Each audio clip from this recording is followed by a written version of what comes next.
One of the fastest ways to quietly destroy your own creator journey is to compare your beginnings to someone else's middles, or worse, your beginnings to someone else's year 5 or year 7, sometimes even year 10.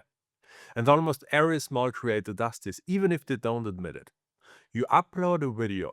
Maybe you felt okay about it. Maybe you even thought this is not bad. And then almost automatically you open YouTube again. You look at someone bigger, their confidence, their clarity, and their thumbnail design or their comments they get, the way they speak so naturally, like they've been doing this forever. And within a few minutes, something shifts inside you. Your own video suddenly feels so small, a little bit awkward even, not good enough and almost pointless. Exactly this is the trap. And the problem with comparison is not just that it makes you feel behind. It is that it changes how you see your own work. It makes your progress feel invisible. It makes your early phase feel like failure. And if you stay in that pattern too long, it doesn't just affect your mindset, it slowly kills your momentum. This right here, this video is part of the Creator Reality series, a series about what it actually feels like to build something on YouTube. Not the polished version, not the motivational one, but the real one. And today we are talking about one of the biggest psychological problems small creators run into. The real problem with comparing yourself to these big creators out there. Because the issue is not just that comparison hurts yourself. The real issue is that it completely distorts reality. So the first thing you need to understand is that most comparison is fundamentally unfair. Not slightly, completely unfair. Because when you compare yourself to a bigger creator, you're not just comparing two equal situations. You are comparing your early confusion to their developed clarity, your first attempts to their refined skills that they built over years, your self consciousness to their practiced rhythm. You know, of course, that feels uncomfortable. Of course, it makes you feel behind, but that feeling is based on a false comparison. You are not looking at equals, you are looking at different phases of the same journey. And the moment you forget that, comparison turns into something toxic. Because now the normal experience of being early starts feeling like personal failure. Instead of thinking, I'm still in the beginning, you start thinking, maybe I'm just not good enough. And that shift is subtle, but pretty dangerous because it attacks your identity, not just your process. Another thing that makes this worse is then that bigger creators look natural, effortless even. You watch them speak and it seems so smooth, so clear, so confident. Like they were always like that, but that's almost never true. You just didn't see the earlier version of them. You didn't see the awkward videos, the stiff delivery, the unclear ideas, the video that didn't get the 100,000 views or anything like that. The moment where they also question everything. You met them after they had already gone through all those phases. And they had done the repetition after they had adjusted, improved, and refined their way of communication. So when you compare yourself to them, you're not just comparing talent with talent. You're comparing exposure time. You're comparing practice, repetition.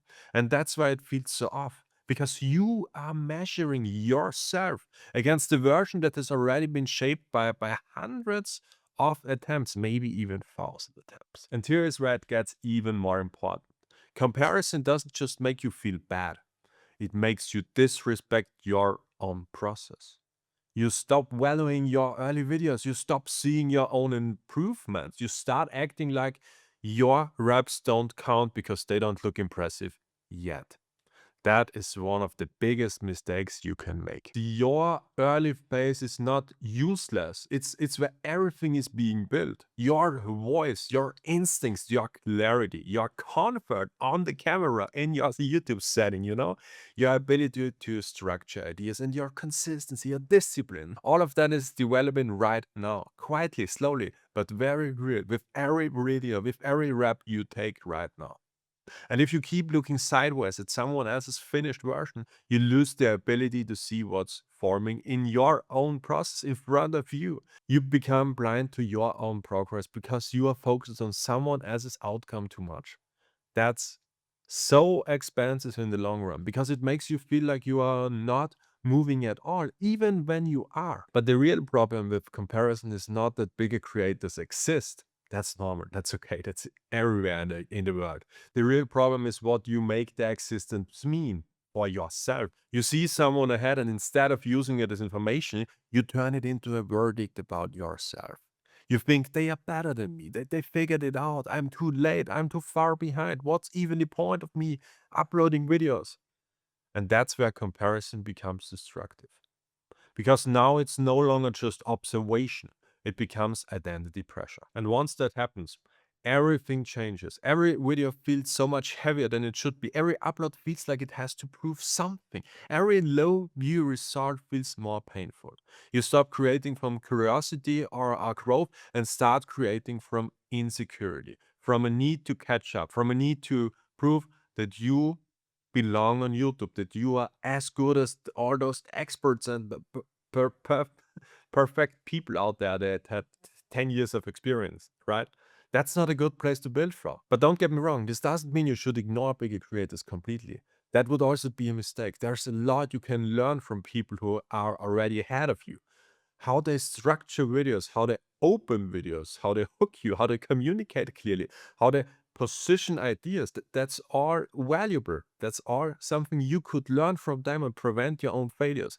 But there's a difference between studying and comparing. Studying sounds like, what can I learn from this? But comparing sounds like, why am I not already this good? One builds your skill, the other destroys your momentum. And you have to be very aware about this difference because it's easy to slip from one into the other without even noticing it. There's also another layer to that most people don't even see clearly. A lot of comparison is about actually being impatient in disgust, you know? You wanted your channel to move faster. You expect more progress by now, more clarity, more response, more signs that this is working in the long term. But this is not how it is works. And when it doesn't happen, your attention goes outwards. You look at someone ahead of you, and their progress becomes a mirror for your frustration. Now, it's not just that they are doing well, it's that their progress highlights what you feel is missing in yours, you know? That's why comparison often hits hardest when your own channel feels quiet. It's not random, it's emotional. So the real solution is not just to stop comparing. That's too surface level. We need to go a little deep on this to have the right solution that builds a more honest relationship with yourself in the timeline. To accept that this progress might take longer will help you. And probably will also expose your ego, but that's another point. You need to understand that your work is not to look as established right now, but to look as authentic as possible. Because once you accept that, something shifts in yourself. Other people's success becomes less threatening, you know? It becomes less personal. It becomes information again instead of pressure. So what should you do instead? You should stop using bigger creators as emotional measure. They are not your standard. They are just further along. Use them for learning, not for judging yourself. Compare yourself to your past work more than someone else's current work. You know, are you clearer than before? Are you more natural, less stiff, more structured? That's the real progress. That is what matters. If you are better than the last video you made progress. And this is the important one, progress, you know. Also, remind yourself what your actual role is right now. You're not supposed to already look like someone who has done this for years. You're supposed to improve while you are still early. That's it. That's the whole job. And the last advice I want to give you, protect your mind, protect your soul, protect your ideas before comparison turns into toxic relationship with yourself. If looking at other creators makes you sharper, keep doing it. If it makes you spiral, step away.